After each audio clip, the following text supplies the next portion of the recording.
Welcome to the Story Learning Podcast, regular doses of language learning tips and motivation to help you become fluent in any language. With me, Olly Richards. For language programs, books, free resources, and much more, visit StoryLearning.com. Hey, it's Olly. I thought I would tell you about some of the coolest language learning experiences that I've ever had. Some of the moments over the last 20 years or so that I think back on and think, you know what, that was cool. That's kind of made all of this worthwhile. This is why I'm doing it. And I don't think any of these experiences are going to be particularly impressive, but they are things that have meant something to me at the time. And so if you are thinking about spending some time learning languages, this might be interesting for you to kind of pause and reflect on what actually makes learning languages worthwhile and meaningful for you. Now, one of the first things I think about right at the beginning of my language learning experience was when I was in Paris, and I long story, I kind of schlepped off to Paris for 6 months to get away from some nastiness back home. And one of the things I did during those 6 months was get a job in a busy French cafe. My friend Kirsten from the Fluent Show asked me the other day, Ollie, what's something that people don't know about you? And I said, well, I used to work as a waiter in a Parisian cafe. I've never really talked about that before, but I did. And it was really funny. So one of the images that I've got from that time was among the many images, but one of the funniest things that I think back to was when people would come at lunchtime to eat in this cafe. It was a typical French cafe where we'd serve everything from coffee to salads to omelettes and stuff like that. And we'd get totally rammed at lunchtime. And I just remember having 40 people, 40 busy mostly French businessmen coming into this cafe for lunch and sitting down, and they had to eat fast. They didn't have all that much time. And it was just basically me working there. And I was kind of having to go around. I was just basically this sort of steward of this cafe restaurant thing, going around talking to people. They would be shouting at me like, hey, where's my food? Or can I have this? Or do you do that? And I was just going around. I felt like I was a machine, just going around talking to all these people, taking orders and coordinating with the kitchen. That seems like a totally different world and a different lifetime. But when I think back to doing all those things in French, I feel quite proud. One of the second experiences now, I'm like winding the clock forward like 10 years or so after that France experience, was when I was living in Japan, and I had a little bossa nova group with my friends Emily and Simon, and we used to kind of go around doing gigs in various Tokyo live houses, as they're called. I think that's what they're called. And I remember doing this one gig in a place whose name I forget, a really cool little bar, and we were up on the stage. I was playing guitar and singing, and there's videos on YouTube, by the way. And I remember actually introducing the whole gig and explaining about the songs and introducing the other people in the band and doing all of this in Japanese. And I kind of had to prepare for that because it was quite a lot of stuff to get right, and you don't want to be fumbling around with your words like in the middle of a live gig with 50 people watching. But I did that time and time again, and I remember clearly being on the stage there and introducing all this stuff and feeling like I was owning it. Now, the third thing I remember was kind of a weird one, but it was when I was living in Egypt. I was in Cairo, and I was working at the British Council as an academic manager. And one of the things I was doing there was I was in charge of the Young Learner program for the whole country of Egypt. And there was one day where we had a kind of like a parents' open session. I think it was at the start of term or something. And we were in this big hall inside the British Council building, and I was standing there with a local assistant, and the way that what we were going to do basically is explain to the parents what was going to happen in the classes that term and answer questions that they had. And the way that it generally worked was that I would kind of give a little talk, and then the assistant would kind of translate what I said to in English, right? Because the parents, these Egyptian parents, wanted to have the English guy that looks like me to make them feel like they're getting the real experience. They thought that's what they were paying for. And so what I would do is I would explain something, and then the assistant would then explain it in Arabic directly afterwards. And I remember because I was sitting there and getting a bit frustrated because it was just taking forever. And I'd been learning Arabic at that point. So I would kind of say something, and then I'd have to listen to what I just said repeated back to me. And there were often like mistakes in there, or the assistant would say something that wasn't quite right. And towards the end of this session, anyway, then the parents started asking questions. And you know what? I mean, if you know Egypt, it's all like a total free for all. Like everyone's shouting questions and things like that. And there was a point where, like, so the parents would ask a question in Arabic, obviously directed at the assistant, and the assistant would translate to me. But the thing is, I understood everything that was happening. So I understood the question, I understood the translation, and it got to a point where I just basically kind of said, I just bypassed the assistant and started talking directly to the parents. And they were asking me like, well, you know, what are you doing for this class at that? And what's going on here in the syllabus, or whatever it was. And so I would just start to dive in and just start to answer these questions to the parents directly in Arabic, because we were wasting so much time with this translation back and forth.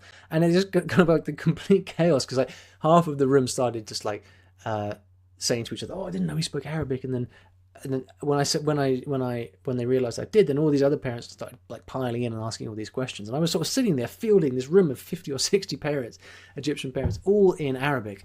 And I remember thinking afterwards, that was pretty cool. Number 4, I remember this back in the day when I spent some time in Brazil. I've probably spent over a year in Brazil in total through many, many trips.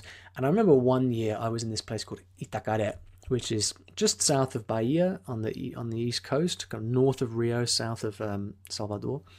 And it's a small surfing village. Now, I can't surf. I don't know the first thing about surfing. But I was there because it was a cool place. It was a big kind of hippie hangout and stuff.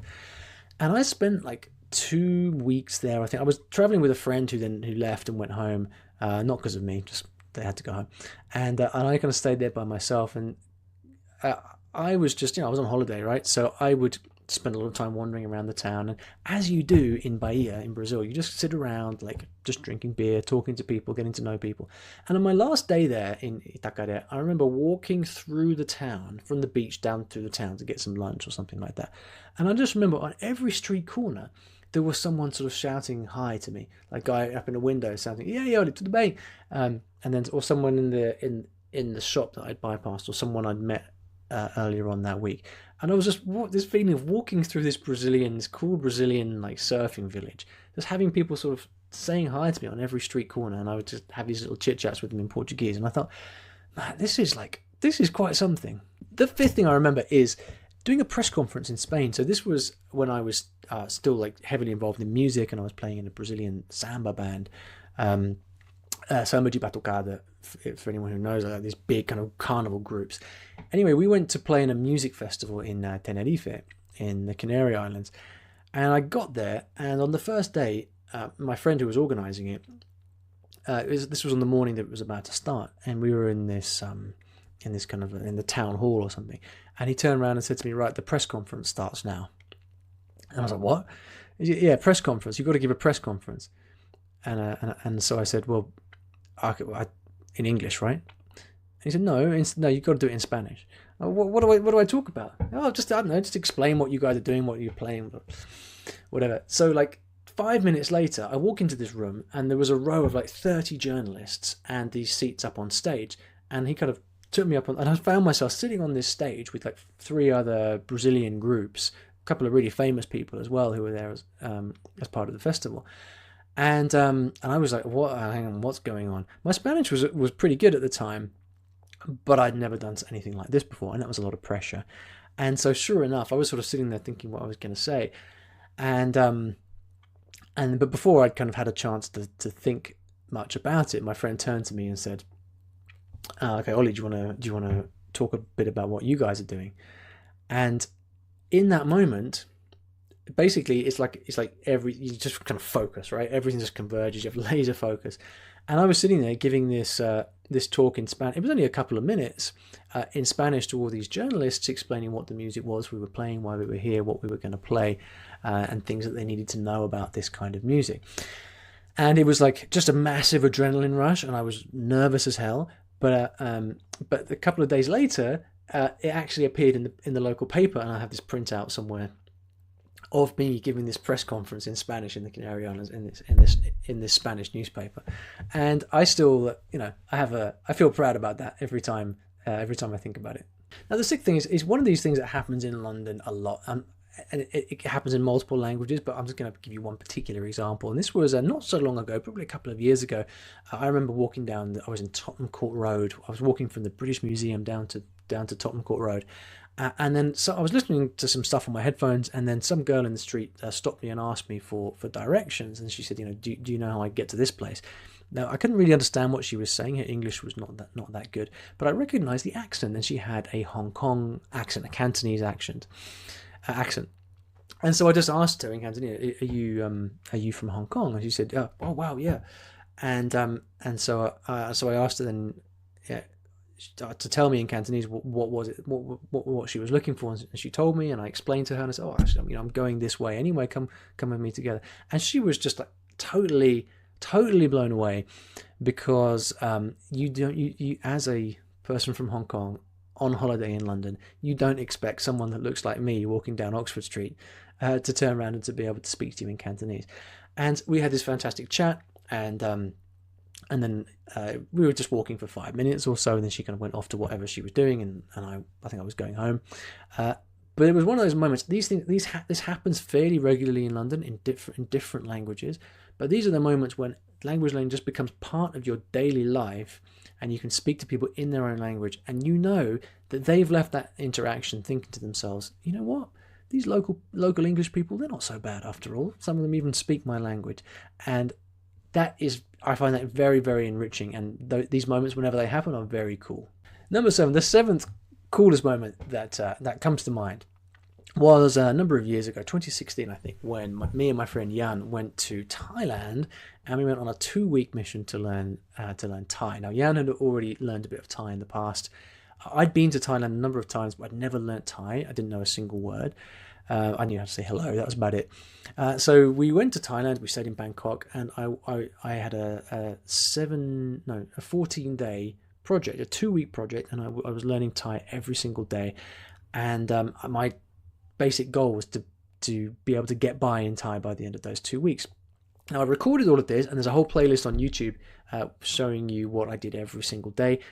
And what you'll see right at the end is a half-hour conversation completely in Thai that I recorded with my teacher, who was fantastic, wonderful teacher, and we managed to do the whole thing in Thai for 25 minutes, and that was an amazing experience, because I hadn't done a really intensive language learning project like that before, and I really gave it a lot of effort and a lot of energy, and it was really cool to be able to reach a sort of end point, a climax there, where I could sit down and have a conversation, a really long conversation in Thai after only 2 weeks of studying. And I think there's a lot more to say about that, because I don't think that such intensive language projects are actually that useful in the long term. But nevertheless, it was a cool feat, circus trick, if you like, to be able to pull off. And it's one of the things that I think back to as something that I was proud of achieving.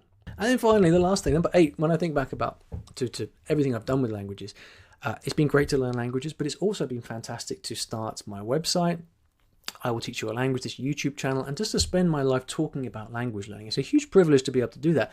And no more so than when my books came out, and that first moment when I remember walking into the biggest bookstore in London, Foyles, in central London, walking up to the language section and seeing my books all across the shelves, stacked high, and then subsequently pretty much every bookshop I go in there and to find my books there. That is a source of yes, this is a shameless plug, of course, but it is also a source of immense pride to be able to have spent so much time learning languages, but then to be able to channel that into something useful, and then to have this out in the world, where now we've sold hundreds of thousands of copies of these books, and people all around the world are learning languages with them.